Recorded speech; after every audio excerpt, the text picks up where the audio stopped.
Welcome to part 2 of our conversation with Braden Burton. If you missed part 1, make sure to go back and watch it. Today, we are talking about communication and family and work-life balance and how we make that work as an entrepreneurial couple. We've both been entrepreneurs for the last 9 years, completely working for ourselves for the last 7 years, and we're going to talk about how we make that work as a couple today.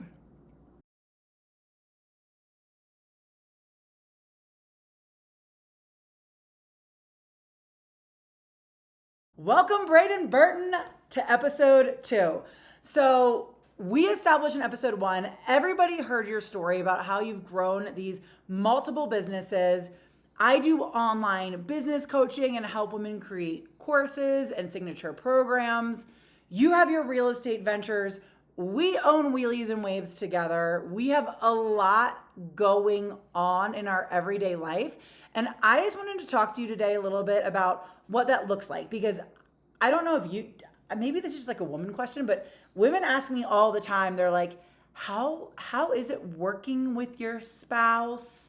How is it balancing that kind of relationship? And I know that this is something that over the years, honestly, we've had ups and downs with, and we've had struggles with. I'm not going to be like, oh, it's been rainbows and butterflies, because it hasn't been. No. Right?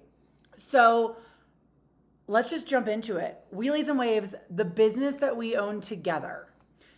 There have been many times where I've come home from work and I'm like, I need to take off the work hat of being business partners and put on the wife hat, and I need you to put on the husband hat. What does that look like for you? Yeah, there's not really ever balance in that, I would say. You do your best you can, but it's those hats overlap a lot. And I don't know. For us, we've been getting better at, I think, separating that space, even though we're doing this right here in our living room. But separating work and your personal life a little bit, space-wise, does help. But yeah, man, sometimes it's just, I think when you sign up for being an entrepreneur, it's just part of your life. Like, you're always trying to figure something out. You're always trying to move forward. You know, fix the next thing, whatever. You're a firefighter, you know? Yeah. How do you really, like, let's just say at work that day, at the shop that day, we have a conflict. Like we don't, and right now we don't agree on how we're going to be setting up the store for the season. Like, this is a perfect example. We are setting up for our summer season. Our Gunnison shop is our main retail location, and we're talking about like how we're going to set it up as business partners. But I mean, so when you're picking a business partner, ideally you want people with complementing skills, right? Like, you don't want to be a partner that's the same person as you. And so Courtney and I fortunately do this really well. We're complete opposites. You know, I'm a operational, plan it, know what you're doing kind of guy, and Courtney's very fly by wire and we'll figure it out. And she's a marketer, salesperson. I'm an operations person, which you need both, and so it does kind of work well to that. And I think one key is like creating clarity around like, what are the roles? What are you in charge of? And then owning your own department. And so that's, I'll bring up one situation where we struggle a lot is Courtney does the marketing for the company. And I'm always like, we need more marketing. We need to do this, whatever. And as you guys know, or you maybe see from this channel or other channels Courtney manages, she's very good at marketing. Thank you, honey. Yeah, but I always want her to do it more, right? So we have to create clarity around like, what does that marketing look like? What does more look like? Well, what are the not expectations, but like, what's the goal here? What are we setting out to accomplish? Yeah, what are the expectations of the marketing department that you manage? And so that way I don't need to get involved or try to come over there and manage the marketing department. And so as long as you own your role in the company and you have accountability around that, which is, I guess, something we still struggle with, is like, what's the accountability to understand that we're moving forward in that department or it's taken care of? And then doesn't need to be follow-up on either end, Yeah, and that's something that we've definitely struggled with over the years, because I am more of the fly by the seat of your pants, not as much of a planner. And Braden's like, I want to see our marketing plan for the summer. Where is it? And I'm like, oh, it's right here, and it's coming, and it's amazing, and it's incredible. Even in this YouTube, like, we're sitting down this morning, he's like, so what are we going to talk about? I'm like, I'll figure it out. We're going to have a conversation. It's going to be great. He's like, I'm just going to roll with you, honey. But that hasn't been like the easiest thing to tackle over the years. And I will say a lot of people believe that their personality is just their personality. Like, and I talked about this in my time management series back in March, that your personality can change. And so while yes, I'm more of a fly by the seat of your pants person, I have seen that this has been an issue that has overlapped not just with our business relationship, but also with our family relationship, our personal relationship. And so it is something that I've actively been working on. Hopefully you see that I've been actively working on it for years, and it doesn't change overnight. And same thing with Braden. Like, yeah, I got to let go and just let stuff happen how it wants to happen, for sure. Yeah. We've both gotten better at that. And then I think another part of that is like you got to play to the strengths. Like I got to understand that she's fly by wire. So if I want marketing done, but if I want marketing done, it's just, hey, Courtney, you got to do some marketing. Okay, I got it. And she's on it right away. But like she's not probably going to develop the plan and the calendar and do the marketing the way that I would envision doing it. And so, yeah, we kind of do meet in between, and I'm getting better at just letting go and going with the flow. And that's been huge for me, right? Like it helps me move forward faster when I'm able to adapt and pivot. And I think that's the key really in all this stuff, relationship, whatever. It's like just adapt and pivot, adapt. And especially in today's world, things are changing so fast, like business, everything. I mean, the family life, like we constantly adapting, right? We got another little dude coming, and so we're going to have to adapt to that pretty quickly and figure it out, Yeah, and I think just as primal human beings, I wanted to talk about this later episode, but we're talking about it right now. Like, I am pregnant with a baby that is due in June. When does our busy season start, my love? Baby due June 9th, busy season starts June 15th. Yeah, like it is not the ideal time. And as a species, like as an animalistic species, and I think this is probably one of our bigger arguments we've gotten in recently, was talking about this summer season. And he is a man, right? He is thinking in his caveman brain, I need to provide for my family. My family is growing. We need to provide. We need to make money. In my female brain, my caveman brain, I am like, I am having a baby. Like, I need to nurture and care for this baby. And so we were talking about the summer schedule and how we were going to set up the summer schedule and set up employees and all the things.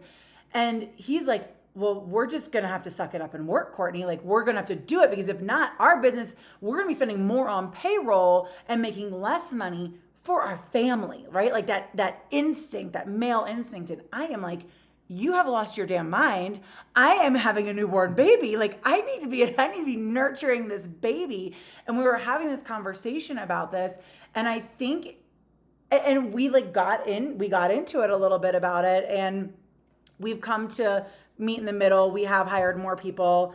But I think the key there is that if we had had that same conversation, 7 years ago, it would have been completely different. Like the end result would have been completely different. We wouldn't have resolved it and wouldn't have realized so quickly that we have different brainwaves. We have different strengths. We have different opinions on things, and that's okay as equal business owners. And I think that really comes down to just learning each other's style of communication. Is there anything that you can say has been helpful to you besides happy wife, happy life, duh, but helpful to you in learning how to communicate better? Well, you got to know what a happy wife looks like. And I think one thing Courtney and I really do really well is we have those tough conversations where we don't meet in the middle, but we'll figure it out or we'll revisit it. But those challenging conversations have to happen in a relationship, business partner, marriage, husband, wife, etc. So we'll just hammer it out. We'll figure it out. We'll walk away. I'll go ride a dirt bike, clear my mind, get out of the house, whatever needs to happen. But yeah, so that's the only way forward is you got to have, there's going to be some tough conversations to have, in life. And so just hammer them out, get them done. The fear of that conversation is the direction you need to go. Which is hard though. It's hard and scary, especially when it's like your husband. You don't want to have those hard conversations, but if you do want to move forward, and I think we've both been very committed to being an entrepreneur, you have to be committed to growth.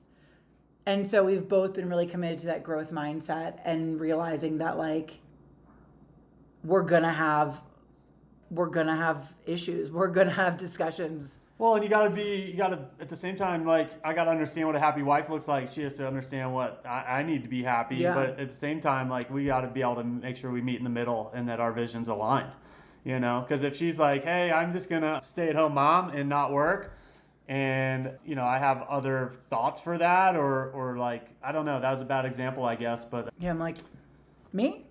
I'm like, Yeah, like, what's the new idea? yeah. Where am I going? Well, no, I mean, but yeah, you do that a lot. So, but again, we got to have the same. We have to align there a little bit. You know? I think we have gotten really good, even though it's not as like this is one thing. Our vision for life, I feel like it's pretty example clear. is like Courtney likes to live in a camper about every year and a half or every 6 months, you know. And now she's pregnant, so she's nesting. But give it 6 months of having 2 kids here, and she'll be ready to go live in a van in New Zealand, which is something we are kind of setting out to do here soon with the 2 kids. But you know, like you can't flip flop 1 minute, and she's like, "Hey, I want to live in a house," you know, like this. And then I'm like, well, I'm going to go live in an RV. Like, that's where the conflict's going to come up. And so, like, you have to chat about that and figure it out. And you have to understand, like, for me, the operations guy, what it takes on the back end to financially make that happen. And then for her, you know, she's just going to have to jump and figure it out, I guess, whichever way we end up going, you know? Yeah. But I will say, just from behind the scenes, because people always ask, they're like, how do you guys, you know, have this happy relationship? We've been married 11 years now, together 15 years, which is pretty, I mean, I feel like it's a long time. I feel like we're making it. I feel like it's happening.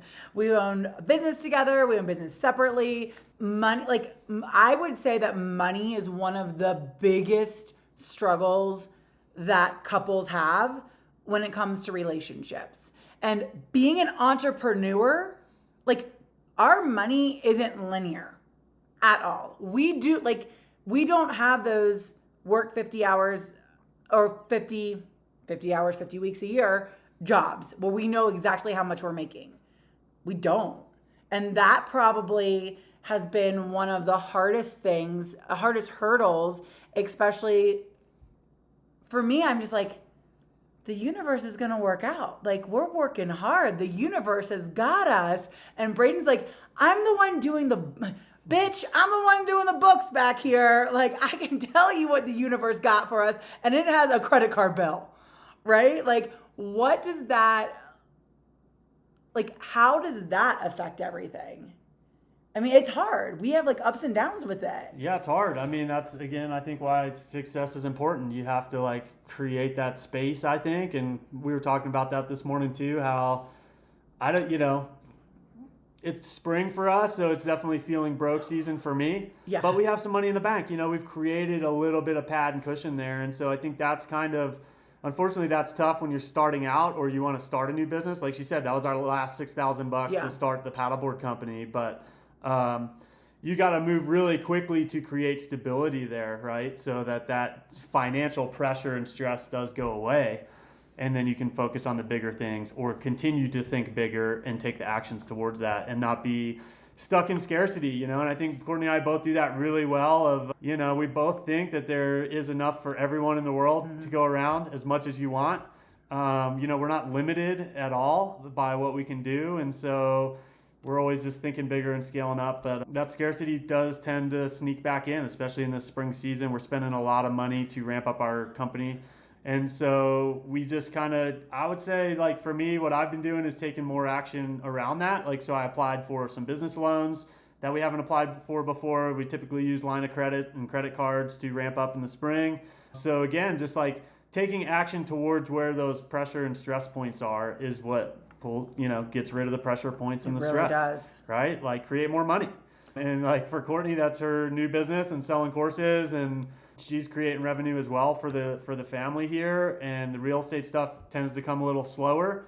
And so this guy I follow, he's a big real estate guy, Chris Rude. He talks about, you have to have fast money, slow money, and medium money, you know, like you got to create the income now, the fast money, but you also have to have some things working to create that kind of like medium term money and the slow money, which real estate's pretty slow, but it's happening for sure, you know, like we're paying down loans over time and we're creating some wealth in the long term. So yeah, and I think that we've really worked well with that balance of knowing like, all right, this is the short-term money here, this is our long-term plan, and this is how we're all going to work together. Because there have been times in both of our businesses and both of our lives where Braden has completely supported me, right? Like I am getting something up and started and he's the one bringing in all of the income, or I'm the one bringing in, you know, the majority of the income while it's during the off season. And then I know, and I always tell him, I'm like, I know that the real estate, like what we're building here, that is our retirement. That is our long-term generational wealth. And we're going to talk about that in an upcoming episode about creating generational wealth and how that's so important for us and our family. But all I can say is the more open that you can be with communicating with your spouse, whether you own a business together or one of you owns a business or neither of you are entrepreneurs and you're just both working jobs and one person's thinking about taking that entrepreneurial leap, is the more open you can be, the more honest you can be, even if those conversations are hard, even if they're painful. As long as you're committed, like we're both, like we'll get in fights and we're like, well, we're married, sorry, like it is what it is, right? As long as you're committed to this, and we know at the end of the day that like this is the most important thing, and that money will come and go, but as long as we have each other, that we'll be wildly successful because we love each other. Yeah, and I think we tend to, like she said, flip-flop roles a good bit of who's creating the stability right now, the short-term money, so that we can test and try the medium and long-term stuff, you know, and try different things. And so that's what we've done really well. It's kind of like supporting each other here and now, and while we can try and test other things and other streams of income to get created. Yeah. Awesome. Well, next episode, we are talking about parenting. Parenting and being entrepreneurs and running businesses, and how we are hoping to instill some of our like I think as parents we always want to instill our values and mindset into our children, and really kind of what our strategies are for doing that and how we're doing that with our little dudes. So we'll see you next week. Make sure to subscribe to the channel, and remember, the world is your oyster.